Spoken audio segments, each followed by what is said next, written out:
Boa noite, boa noite. Começamos mais uma resenha de mercado aqui, eu ao lado de César Casolari. Tudo bom, professor? Beleza, vamos aqui para mais uma resenha número 37 hoje. E para começar, já temos o início da campanha presidencial nos Estados Unidos, né, César? Pois é, hoje é uma data importante, hein? Eu acho que é a última resenha do semestre. Semana que vem já vai ser segundo semestre de 2024, hein? E esse primeiro semestre foi dureza pra gente. Vamos lá. Agora vem talvez a notícia mais importante do segundo semestre de 2024, que vão ser as eleições americanas para presidente. Amanhã vai ter o primeiro debate presidencial, né? Ele foi antecipado, geralmente é tudo lá para agosto, assim, mas esse ano eles resolveram antecipar. A perspectiva que a gente vem dizendo aqui, né, tá pau a pau a disputa até hoje. A gente não sabe, né? Vamos ver como vai ser o debate amanhã, se alguém se destaca, se algum candidato vai dormir ao vivo, vai se perder ali para entrar no palco, e se isso vai influenciar demais, né? É uma eleição bem polarizada, vamos ver se vai ter alguma influência nos votos dos eleitores. O mercado acha que o Trump pode ser um pouquinho pior para a economia do que o Biden, no sentido de aumentar a inflação, de incentivar as tarifas em produtos chineses, reduzir subsídio e tal. Tudo isso pode impactar mais a inflação do que o Biden, acho que em linhas gerais, mais ou menos, né? Mas durante a campanha a gente vai tentar entrar aqui em mais detalhes e tal, para a gente poder prever alguma coisa, ou quando acontecer a gente está preparado aqui, tá? Saiu, segunda notícia, essa é a primeira notícia, só um aviso, né? A segunda notícia é o PMI composto dos Estados Unidos, subiu para 54,6 em junho, o seu nível mais alto desde abril de 2022, há 2 anos atrás. O setor de serviços notou uma forte melhoria, com PMI de 55,1, sempre aquela lembrança acima de 50 expansionista, enquanto a indústria também contribuiu para a alta, com um PMI de 51,7, embora seu crescimento tenha desacelerado ligeiramente em relação ao dado anterior. De qualquer forma, está no terreno expansionista. Péssima notícia para os Estados Unidos, que está atrás de buscar reduzir os juros, mas de qualquer forma, assim, a gente ouviu até uma pessoa do mercado falando, né? Os Estados Unidos pode estar fazendo um soft landing praticamente eterno, né? Que o avião nunca toca no chão. Os juros estão altos, mas não tem desemprego. A inflação está razoavelmente controlada. Tá alta, mas controlada. Está alta, mas controlada, não aumenta mais, não cai, mas também não aumenta. E os índices de PIB e investimentos estão ok. Então, assim, não é uma situação ruim para os Estados Unidos, assim, não é a melhor, obviamente, mas também não é um caos, nem uma situação preocupante, né? Isso é ruim para o Brasil, porque a gente quer que as taxas de juros caiam nos Estados Unidos para a gente poder receber aqui mais liquidez do mundo, tá certo?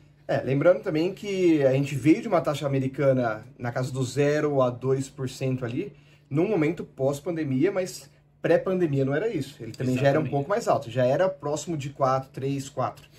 Então agora que ele foi para 0,2, a gente acostumou com esse número e está achando que vai voltar para lá, não necessariamente. Então é mais provável que ele caia ali, ele sai dessa casa dos 5, 5 e pouquinho, e retorne aí para a casa dos 4. Só de acontecer isso daí, já traz um pouco de melhoria aí e, obviamente, um direcionamento do recurso exterior aqui para o Brasil. Lembrando que também todos os ativos, sejam de renda fixa, renda variável, para você conseguir chegar num preço, né, qual que é a taxa adequada, se pega primeiro o ativo livre de risco global, que é o título público americano, e aí sim vai adicionando os riscos que são possíveis, desde risco de mercado, de crédito, inclusive o risco país. Então, parte do princípio que o ativo americano ali de título público, ele é o ativo considerado como base para qualquer precificação de ativo. Então, só por isso ele já impacta o mundo inteiro. E, além de impactar não somente que é o Brasil, também impacta o restante do mundo. Assim como a China, a gente está vendo que está tendo também um escoamento de investimentos para lá. Pois é, a China está enfrentando o menor nível de investimento estrangeiro em 30 anos. Ou seja, praticamente desde quando a China decidiu virar um país uma economia mais de mercado, que decidiu fazer aquela grande virada ali, tem recebido muito investimento estrangeiro, né, em fábricas, em produção, em tudo. E agora a China está no menor nível de investimento estrangeiro, né, nos últimos 30 anos, por conta de deflação, de crise inflacionária, sanção dos Estados Unidos, guerra tarifária, um pouquinho com a Europa, mas bastante com os Estados Unidos desde a época do Trump.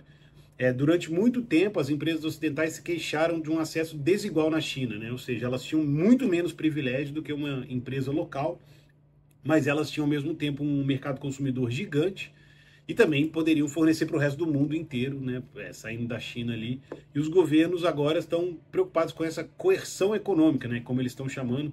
E várias empresas consideram a possibilidade de retirar o risco à exposição das cadeias de suprimentos e operações da China. O que significa isso, cara? Significa que o dinheiro que foi colocado na China como investimento externo direto, que o Brasil está bem ultimamente, ele está sendo retirado da China. E a China se preocupa muito com isso, porque é investimento que está saindo, é produção que podia estar sendo feita lá e não está sendo feita. A gente falou aqui bastante do nearshoring, né? Os Estados Unidos está levando muitas fábricas ali.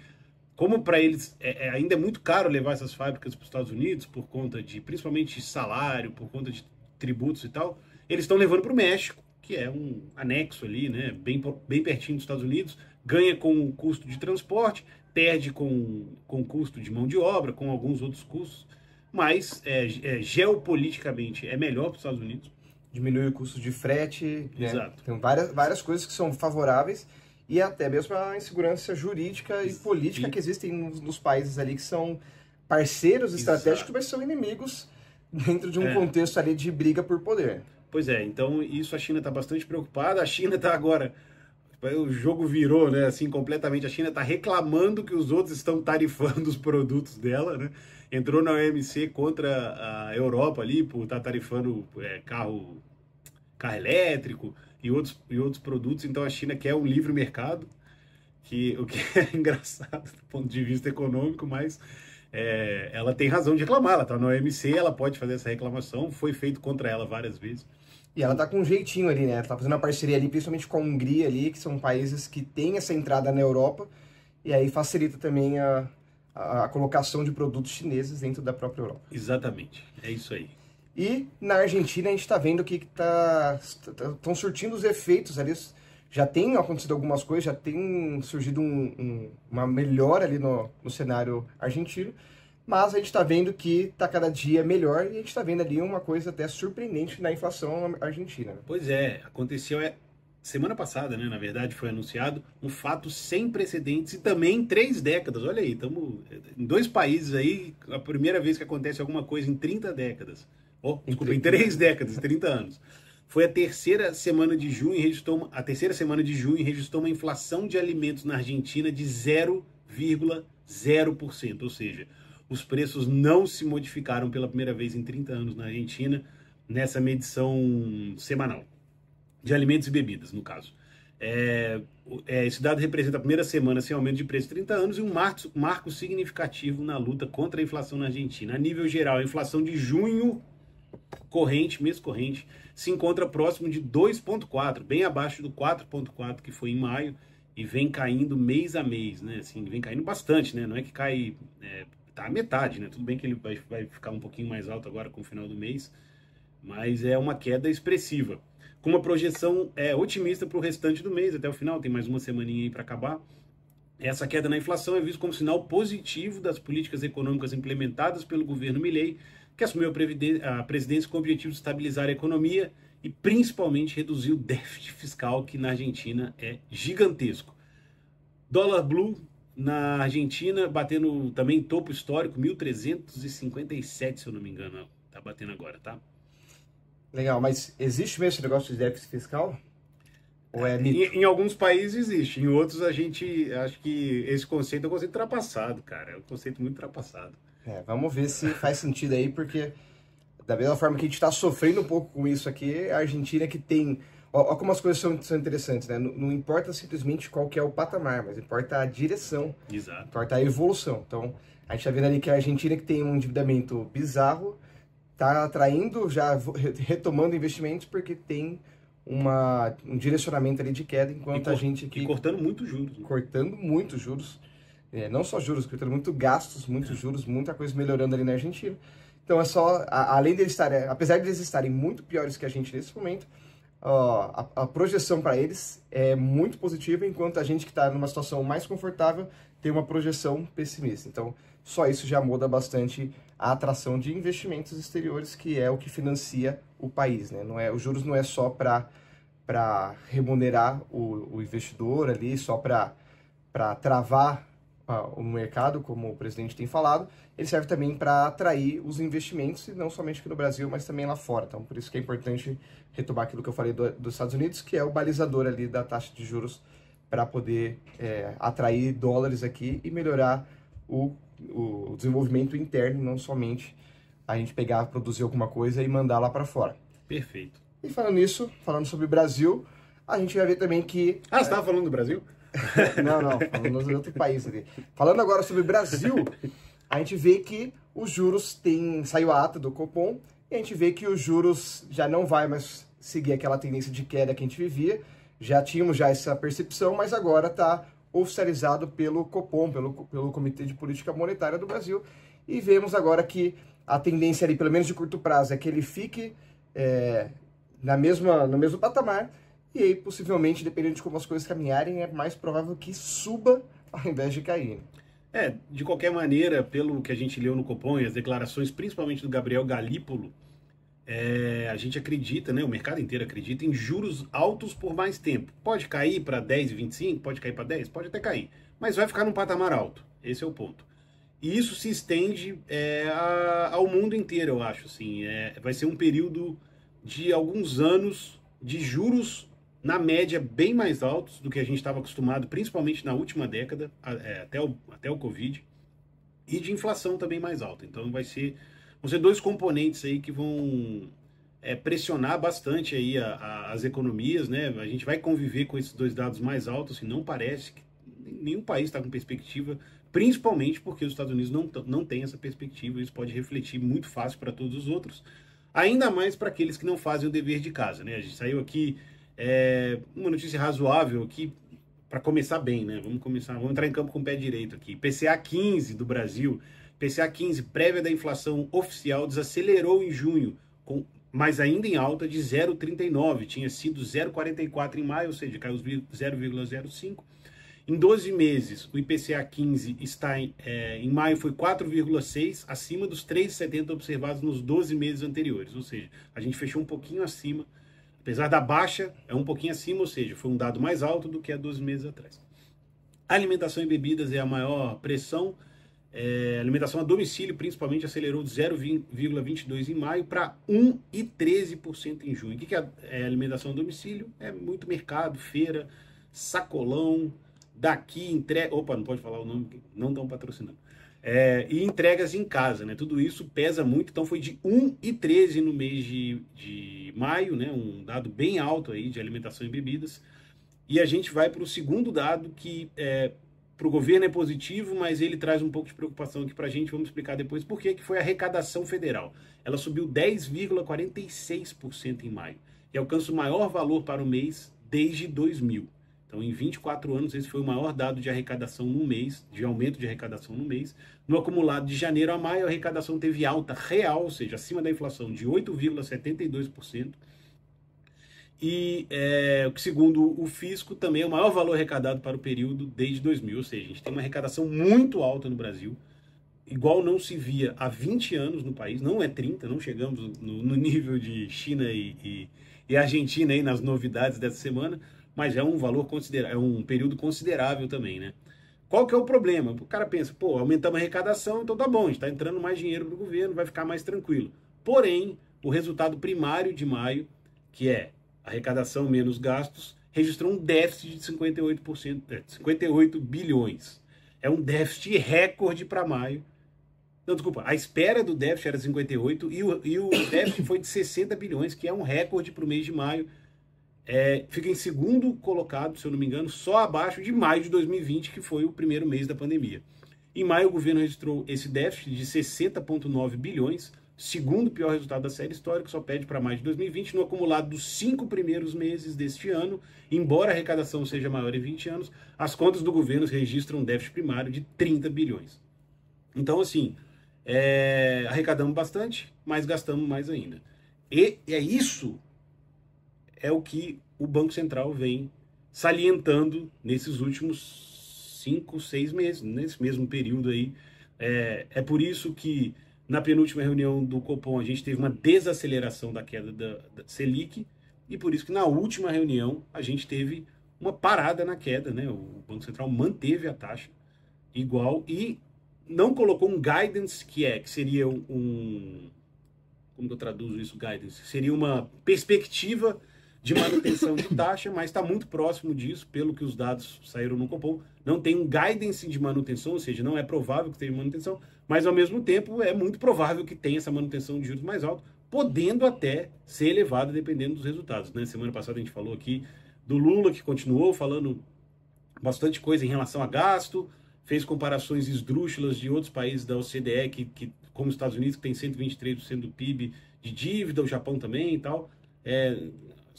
Não existe comparação entre Estados Unidos, Japão e Brasil, porque são países de níveis diferentes, né? Aqui a gente praticamente, acho que 50% da população não tem nem saneamento básico, então não cabe dizer isso, né? Não entra nessa conta essas coisas. O Brasil é um país que tem uma moeda inconversível, que tem um nível de inflação muito mais alto. Tudo isso, e como o professor explicou aqui, a gente tem uma diferença entre fluxo e estoque, né? A dívida é 70%, mas está piorando muito mais do que estava o ano passado. E isso é um indicativo muito ruim, é isso que o Banco Central tem salientado. E é uma questão crítica, tanto que a ata do Copom trouxe detalhes, né, das razões pelas quais o comitê decidiu interromper o ciclo do corte de juros. Ele descreveu o cenário como muito mais desafiador, como a gente mostrou acima, e o que leva o Copom a considerar um cenário alternativo, mantendo a Selic constante em 10,50, talvez para as próximas reuniões também.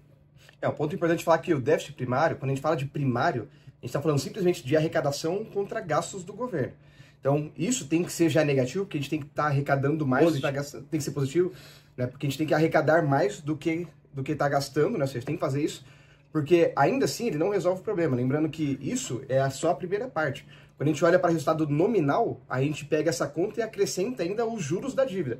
Como a dívida é muito grande, taxa de juros alta, que é um dos pontos que o Lula tem reclamado, e nesse ponto ele faz sentido, né? Que tem que ser baixo para poder diminuir isso. Só que ainda assim, mesmo que a gente tenha um déficit primário que seja positivo, ele ainda não resolve a situação, porque a gente ainda está continuando aumentando a dívida do país por conta do estoque que o César acabou de mencionar. E caro, estoque caro. Estoque caríssimo. E está ficando mais caro, esse que é o ponto. Os leilões que estão sendo feitos de títulos pro futuro estão saindo a níveis mais altos do que estavam há pouco tempo atrás. Ou seja, a dívida está ficando mais cara ainda. E outro ponto importante também falar é que o IPCA, que o César trouxe aqui dos últimos 12 meses, está ali na casa dos 4,09, né? Está um pouco acima ali dos 4. Apesar dele estar dentro ali do que é esperado no Brasil, ele tá próximo do teto. Ele não está dentro do centro. O centro da inflação é para 3. A gente espera que a inflação esteja na casa dos 3. E aí ele tem um teto ali de 1,5 para cima, ou seja, 4,5. Então, assim, tá dentro do esperado? Tá, mas não está dentro do que deveria ser. O certo seria estar mais próximo de 3, não perto de 4,5. Se der uma escorregada, já é. Exatamente. Então tem que estar perto dos 3, porque quando tiver algum problema, ele bate os 4,5 ali. Agora, se ele já está numa situação, se está tão controlado assim como proposto pelo governo, ele está perto do teto. Deu algum probleminha ali, azedou um pouco o cenário, ele piora e aumenta ainda mais o problema aqui do Brasil, principalmente como a gente já visto lá fora. Por isso também que é muito importante a gente ter uma alocação de longo prazo olhando para a inflação. Então, quando a gente tem um título de renda fixa que paga a inflação, ele paga IPCA mais uma taxa. Ou seja, ele vai cobrir o que está tendo de inflação mais um ganho real. A maior parte ali do que a gente está vendo ali hoje, principalmente para ativos de baixo risco, é IPCA mais 6%. Então, ou seja, se a inflação está batendo 4% e você tem um retorno de mais 6%, na matemática aproximada aqui a gente teria um retorno aproximadamente de 10%. Tá? Então isso que é importante. E por que você faz esse tipo de proteção e não coloca simplesmente num ativo pré-fixado, por exemplo? É porque se por acaso a gente perder a mão nessa inflação, esses 4, ele pode virar 4,5, 5, 6, 8. Então se tiver algum problema fiscal no Brasil, isso vai refletir na nossa economia, na nossa inflação e joga seus investimentos ali para cima. Então fique ligado, tenha sempre ali um equilíbrio, ativos pós-fixados, ativos pré-fixados, mas também ativos de inflação, principalmente quando a gente olha para o longo prazo e para a aposentadoria. E para a gente fechar, né, nessa visão, a gente vai trazer aqui, como curiosidade, algumas lições importantes em investimento, né? Vamos lá, são 5 lições importantes em investimento. Assim, a gente selecionou aqui mais ou menos pelo alto, pela experiência que a gente tem, para conversar com alguns clientes e tal. E vamos conversar já com uma pedrada, né? A primeira lição você não é tão inteligente. Ah, os caras estão chamando a gente de burro, não sei o que. Não, calma. Em relação ao mercado, cara, você não é tão inteligente em relação ao mercado. Você pode ser inteligente, você pode ter muito conhecimento, você pode conhecer todos os produtos, saber de cenário, mas você não é um destaque no mercado. Você não é um gestor profissional, você não é um grande investidor, você não é um fundo de pensão com milhares de informações disponíveis e dados no geral, você é uma pessoa comum. Pode ser muito inteligente, pode ser o Stephen Hawking, pode ser quem quer que seja. Então você tem que investir de uma forma coerente com essas informações que você tem, que são médias, dentro de um portfólio pensado e com uma estratégia de longo prazo. A segunda dica aqui, que é muito importante, é que a gente sempre faz um disclaimer quando a gente fala de investimento, né? Que os retornos passados não são garantias de retorno futuro. É porque o mercado, ele até rima, mas ele não se repete. Então acontece que, às vezes, a gente vai ter alguma situação de guerra, a gente vai associar com uma outra guerra que teve. Ou teve um crash ali, teve algum boom em algum mercado, a gente já olha para trás o que aconteceu e tenta repetir. Não vai repetir. Isso porque as pessoas mudam, as entidades mudam, os governos mudam. Então, a partir de novos cenários, a gente tem uma tendência de fazer coisas que tenham similaridades, mas vai fazer de outras formas. E o mundo, ele é muito diferente, ele atualiza, ele muda muita coisa. Então, a gente fala muito hoje, por exemplo, de inteligência artificial. Isso não existia num passado recente. Em 2008, na crise de 2008, já até estava começando a falar sobre isso, mas smartphone, não tinha impacto. Não tinha impacto isso no mercado hoje. Então, quando a gente olha para aquele cenário anterior, não dá para a gente replicar aqui. Então, significa que fazer as mesmas coisas que fizeram lá, ou até tentar corrigir um erro que foi tomado naquele período, não significa que vai trazer um resultado positivo. Então, talvez tenham novos erros, tenham novas coisas, mas o resultado a gente não tem como garantir. Então, por isso que é importante separar, não pensar do que o que tinha na nossa cabeça num período lá atrás, significa que vai repetir novamente. Exatamente. A terceira lição que a gente gostaria de passar aqui é: risco e retorno esperado são positivamente correlacionados. Já conversou com um cliente, o cara falou, putz, eu quero ganhar muito sem ter risco. Quem nunca ouviu isso? Quem não quer isso? Obviamente, todo mundo quer, é o que a gente sempre quer. Mas isso, infelizmente, não existe. Então, se você quer um retorno bem acima da média, você vai ter que correr um risco bem acima da média ou acima da média. Significa, então, que qualquer pessoa que quiser ter um risco a mais, um retorno a mais, ou um retorno esperado, né? Não precisa nem ser um retorno, mas você quer ganhar mais que o CDI, quer ganhar 20% mais do CDI e tal, você tem que esperar que sua carteira tenha mais risco. Isso é inexorável. Tem formas de mitigar esse risco, você colocar a sua estratégia de longo prazo, você fazer alguns hedges e tal, mas de qualquer forma você vai estar tomando mais risco. Fim de papo. Também o próximo ponto é que não tem uma carteira perfeita. Isso porque as pessoas têm expectativas diferentes. Eu tenho uma carteira diferente da carteira do César, então não faz sentido, porque quando a gente fala de investimento, a gente sempre fala de um tripé. Fala sobre retorno, sobre risco e sobre liquidez. A minha necessidade de liquidez não vai ser a mesma que a sua, ou a tolerância a risco não vai ser a mesma que a sua, então também não posso esperar retornos da minha carteira iguais aos seus. Então é importante saber que não existe uma carteira que seja perfeita, mas que é importante que você consiga adaptar para a sua realidade e que se a sua carteira ela não está, ela tem que te trazer um certo incômodo, um pequeno incômodo. Então, assim, ele não pode te tirar o sono. Se está tirando o sono é porque você está correndo um risco que está errado para sua carteira. Mas também, se está muito tranquilo, se você está naquele passeio de parque, também não faz sentido. Você tem que ficar sempre preocupado a ponto de lembrar que existe, estar pensando o que você pode fazer, quais são as alternativas, mas aquilo ali não pode consumir a sua paz. Excelente dica. Essa me fez até pensar um pouquinho. Em último, a quinta lição que a gente vai passar aqui para você é: uma ótima gestão de carteira pode naufragar com um planejamento financeiro ruim. Ou seja, investir é um meio para você atingir seus objetivos financeiros, principalmente de longo prazo e principalmente para quando você quiser parar de trabalhar, né? Acho que é para isso que a gente monta a nossa carteira de longo prazo, e os lucros que a gente vai ter, os resultados que a gente vai ter, não são considerados como planejamento financeiro, né? Ter rendimentos não significa que você fez um bom planejamento financeiro. Tá, César, qual que é a diferença? O que entra no planejamento financeiro? Entra seguro, planejamento tributário, várias outras coisas aí que podem influenciar na sua saúde financeira mesmo você tendo um bom resultado na sua carteira, né?